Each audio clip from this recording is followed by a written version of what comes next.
সবাইকে ঈদ মোবারক। আজ ঈদের দিন নামাজ পড়ে এসে ছোট্ট একটা উপহার আপনাকে দিলাম। কিভাবে আমরা কাজগুনি করি, চাউল কিভাবে পাকাই, মুরগির রোস্ট কিভাবে পাকাই, গরুর রেজালা কিভাবে পাকাই, এটি সম্পূর্ণ আপনাদের সামনে তুলে দেব।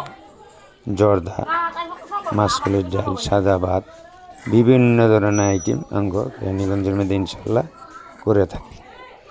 যাই হোক ভাই, কাজ তো কাজই, এই কাজের বিনিময়ে আল্লাহ পাক আমাগো সংসারটা চালায়, এইটার উচিলাই। যাই হোক, কেউই বেকার থাকবেন না, আসুন সবাই কাজে নেমে পড়ি, কাজ করি, সংসার ভালো থাকবে। কাজ করবেন না, সংসার ভালো থাকবে না, ঝগড়া ফেফাজ কত কিছু লেগে থাকবে, কেউর মন রক্ষা করা যাবে না। দেখা গেছে একটা ছেলে বা মেয়ে একটা কিছু চাইলো, পকেটে টাকা না থাকলে ভাই ওনাদের মন রক্ষা করা যায় না।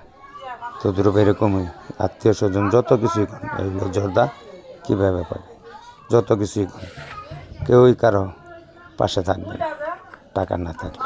কাজ করুন। যাই হোক, সবাই ভালো থাকবেন, ছোট্ট পরিবারে সবাই ভালোবাসা দেবেন। আসসালামু আলাইকুম ওয়া রাহমাতুল্লাহি ওয়া বারাকাতুহু।